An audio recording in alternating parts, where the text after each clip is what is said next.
Hello, today at Cosmo Expert Clinic, we will discuss about how much a hair transplanted hair lasts. आपके जो hair transplanted बाल होते हैं, जो हम ट्रांसप्लांट करते हैं हेयर्स का, उसके बाल नॉर्मली DHT रिसेप्टर्स लेस होते हैं. उनके अंदर DHT के रिसेप्टर्स नहीं होते हैं, इसलिए वो एक नॉर्मल हेयर से ज़्यादा लास्ट करते हैं, बट दे नीड केयर. अगर हम बात ये करें कि नहीं, हम उसकी केयर नहीं करेंगे, हम नरिशमेंट नहीं देंगे और फिर ये एक्सपेक्ट करेंगे कि वो हमेशा लाइफ लॉन्ग हमें चलते रहें, तो ये हम गलत सोच रहे हैं. कई पेशेंट्स में हमने मल्टीपल पेशेंट्स के अंदर ये देखा गया है कि जब वो हेयर ट्रांसप्लांट करा लेते हैं तो वो अपने नेचुरल हेयर्स पे ध्यान देना बंद कर देते हैं, जिसके कारण उनका जो हेयर ट्रांसप्लांट है वो अफेक्टेड हो जाता है कहीं ना कहीं. तो ये गलती आपको नहीं करनी है. आपको आपके हेयर ट्रांसप्लांटेड जो मतलब बाल हैं उनके साथ में नेचुरल हेयर की भी केयर करनी है. अगर आप नेचुरल हेयर की केयर करते हैं तो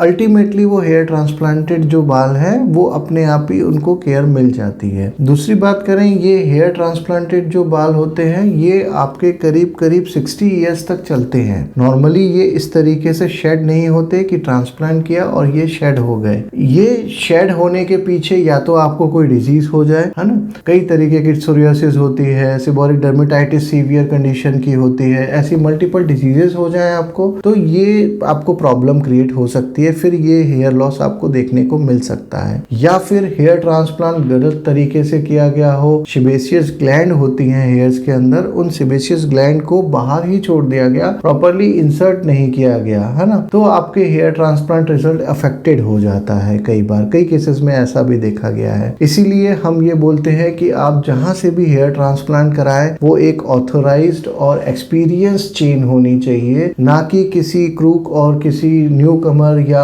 किसी अनट्रेन्ड प्रोफेशनल से आप हेयर ट्रांसप्लांट के लिए प्रोसीड करें. सबसे पहले आप ये देखें कि क्या वो ट्रेंड हैं और उनके किए हुए केसेस क्या अवेलेबल हैं जो आप देख सकते हैं. ये चीज बहुत नेसेसरी है. तो इसके लिए आपको भी थोड़ा सा इसमें देखना पड़ेगा कि हेयर ट्रांसप्लांट जहां से मैं करवाने जा रहा हूं वो कितना अच्छा है. दूसरी चीज, उनके पास मल्टीपल टेक्निक्स अवेलेबल होनी चाहिए. जैसे अभी लेटेस्ट में टेक्निक्स चल रही हैं जो DHI एंड DHT है, ये होना बहुत जरूरी है. ये कहीं ना कहीं आपके ग्राफ्ट के आउट टाइम को कम कर देता है. अगर आपके ग्राफ्ट को हम बाहर, जैसे इश्केमिक टाइम बोलते हैं जिसको, तो ये कहीं ना कहीं उसके ऊपर काफी रिसर्च करके इसको प्रोसेस को बनाया गया, डेवलप किया गया है, जिसके के अंदर इसका आउट टाइम नियर अबाउट 0 कर दिया गया है. तो प्रेफर DHT एंड DHI, है ना.